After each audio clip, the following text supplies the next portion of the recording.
Hey guys, Nitro here. I'm coming to you today from Burdue Canyon out in Indio, California. The reason I'm out here today is the Anthony Martinez case. April 4th, 1997, 10-year-old Anthony Martinez went missing from the city of Beaumont, which is about 70 miles west of here. He's kidnapped by this dirtbag named Joseph Duncan. He was brought up into this canyon and brutally murdered by this animal. I haven't seen one video made on this case. It took me quite a while to research and find this actual location, which is approximately 2 miles north of Dillon Road in Burdue Canyon, a very rugged, remote area that people come up and they do shooting, off-roading, different things like that up here. This poor kid, he was brought up here by this guy who would later go on to abduct 2 other kids in Idaho, which he was later convicted of. But at the time, he brought this boy up here, and the Beaumont police and sheriffs and everybody was looking for him, and it was 10 days later that they finally found him. A forest ranger that worked for the BLM, Bureau of Land Management, was up here patrolling through this area, this very rugged, remote area, and saw something suspicious over to the side, came over, stopped his truck, walked over, and started looking and saw a suspicious pile of rocks, and sure enough, that's where they found poor Anthony, that poor kid. This is the exact, according to my research, this is the exact spot where they recovered poor Anthony. 10 days after he went missing, he was found. The city of Beaumont at that time was a very small city. It's a lot bigger now, but at that time it was a very small community, and it just absolutely crushed that community. And this boy, he was outside with his brother behind their house at a chain link fence in an alley behind their home, playing and talking with two little girls that were on the other side of the fence at their own home, when this dirtbag pulled up and said, "Hey, can you help me find my lost cat? I'm looking for my cat." We said, "Nah, you know what, man, we haven't seen anything like that." So he leaves. He gets kind of spooked. He leaves. He comes back around the opposite side of the alley, drives back, parks this time, gets out and walks over and is looking around in the bushes and asks them again, "Are you sure you haven't seen a cat, anything like that around here?" "No, man, we haven't seen anything like that." Well, when he's talking, he's able to get close enough to him, and he pulls out a knife. Anthony steps in front of his 6-year-old brother, because this guy tried to grab the 6-year-old brother. Anthony heroically steps in front, saves his brother's life, and is instead taken at knife point by this guy. The 6-year-old brother runs inside the house. Everybody scatters. Police are called. But he made a beeline to the 10 freeway, which from where the original abduction took place, is very close to the entrance to the 10 freeway. Jumps on the 10 freeway, drives out to this area, out to this remote desert area over here. And that's where the rest of the crime occurred. I haven't seen any, this is the exact spot right here. It just gives me, once again, like the other case, it gives me chills. But if you want to read about this guy, Joseph Duncan, I'm going to tell you, I'm giving you a warning. Because this guy made a blog from prison detailing his crimes. He was able to write these letters of his crimes, send it out, and a third party would post this blog online. And he detailed in horrific detail how he did this crime, and it's just absolutely heartbreaking, and it just makes you sick to your stomach and it gets you so enraged. Well, karma got that guy, because he ended up getting a very painful form of brain cancer and ended up passing away. It was later on in 2005 that they were able to actually connect him to this crime when he was caught for another crime.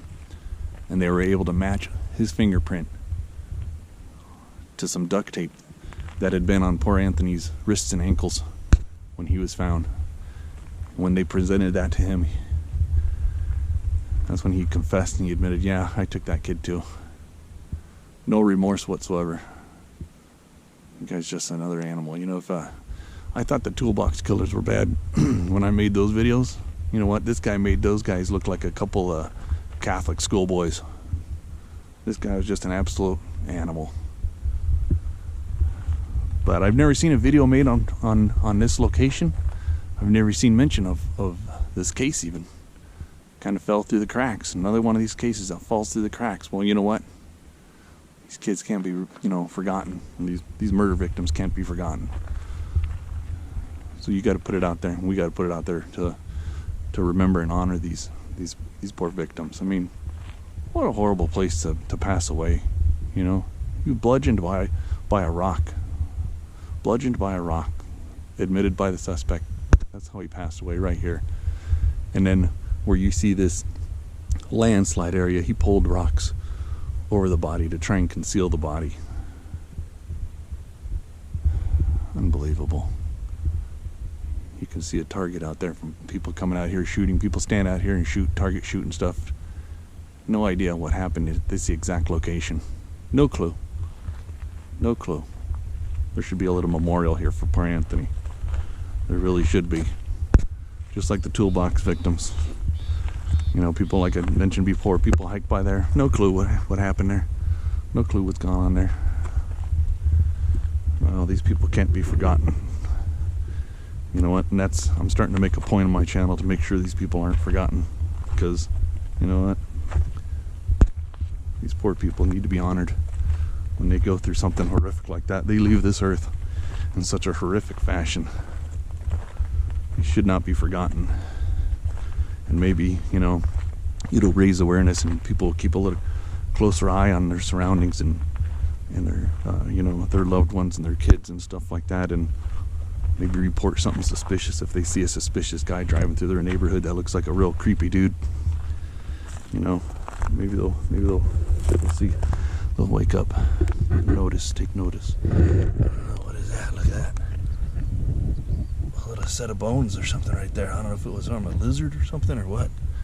But I'm telling you, this area out here, it's a very remote, creepy area. You could hear a pin drop out here. And he came back here in a small station wagon, this dirt bag. I'm surprised he didn't get stuck. Because here's the little wash road that he drove in on, right over here. After the crime was committed, he went down and he stayed in a motel for the night. Admits all this in his blog, but like I said, it's called The Fifth Nail. The blog is called The Fifth Nail. You can still find it online, but it's disturbing. Alright guys, well, like I said, since I was out here in the area, I never thought I'd get to come out here and make this video out here because it's a ways out. But I happen to be in the area. So I thought I'd take the opportunity to come out here and just share this little story. Alright guys, take care. Okay guys, I was able to track down the actual location. This is Nitro here. This is the actual alley where the Anthony Martinez abduction occurred. He was right in this area. Right in this area. Playing behind one of these homes. There's a small set of apartments up there on the right. And I was able to find, this is off of 700 block of Chestnut Avenue. And this is the actual alley location where the abduction occurred. Unbelievable. Unreal. There's some homes back here that have chain link fencing. He was supposedly at a chain link fence playing, talking with some other kids. Right in this exact location. Right in this exact location. Unreal. Just wanted to show you guys this. This is the actual the actual spot. And this alley opens up. This alley opens up out here onto the right onto the main street. So he would have pulled in right off this main street. Joseph Duncan came in right off this street, that dirtbag. You see it opens up right out onto this street here. We got a small shopping center. It's a cloudy day today. Unreal. Alright guys, have a good one.